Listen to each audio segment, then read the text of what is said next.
With the release of Daybreak, Earth receives some new support in the form of Bloom, a card that allows us to nexus one Earth Spirit and then enchant afterwards. This helps us in a few ways. It can put extra spirits under beaters like Tectaris and Moss Station to buff their attacks, give Equal Links more resources to work with, or up the brand new Mudlet change in Elestrals position.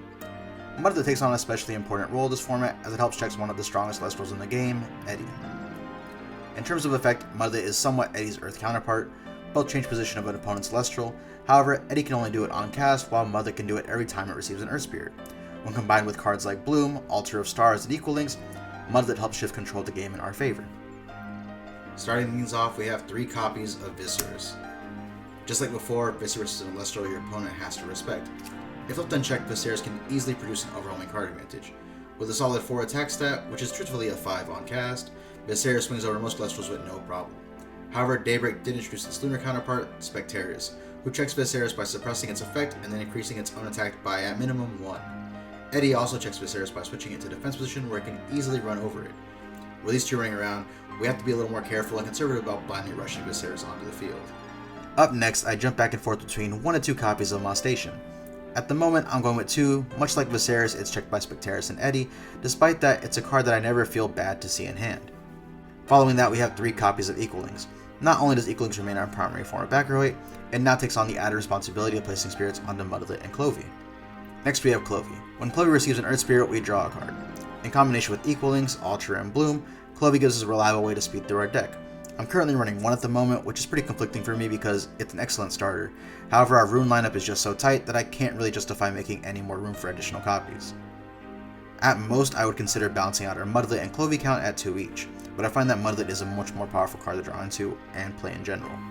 Our final Earth Elestral is 3 copies of the brand new Mudlet.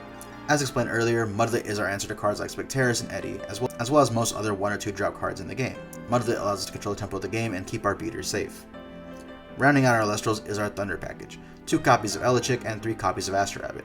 Elechik grabs Demeter, which was important enough in previous builds just for the Equal Links plays, but takes on a much more important role in this build as it becomes a much needed spirit bank for Mudlet and Clovey. Getting access to our banks as fast as possible becomes an essential part of our game plan. Astrarabbit once again is here to help us get the exact cards we need, but one thing to be aware of this format is Eddy checks this card hard onto our runes. We start with 3 copies of Demeter. We want to see this card as often as possible to act as a spirit bank for Clovey and Mudlet, but also to help take care of backrow hate through Equal Links and to supply power to Viserys and Moss Station to beat over Spectaris.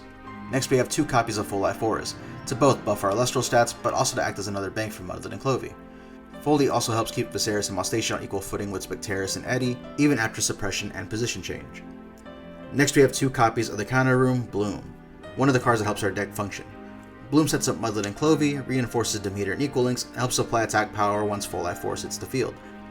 I find that 3 leads to some bricky hands, and seeing it when I would much rather see an Elestral, so I'm currently just running the 2. Our last Earth-based rune is the ever-familiar 3 copies of Earthquake, staple removal card that has the benefit of running our primary spirits. Next, we have 3 copies of Altar of Stars. This card enables us to nexus spirits during our opponent's turn, giving Mudlet control of the board and setting up some very interesting Viserys plays. Next, we have 2 copies of Ambrosia to help keep our spirits in circulation. We speed through our spirits fast, especially with cards like Demeter, Bloom, and Altar of Stars, so having a way to recycle our spirits and keep ourselves alive is very important.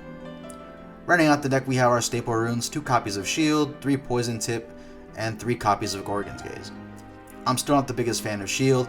Because our deck relies so heavily on our spirit count, we can't justify laurels in the deck.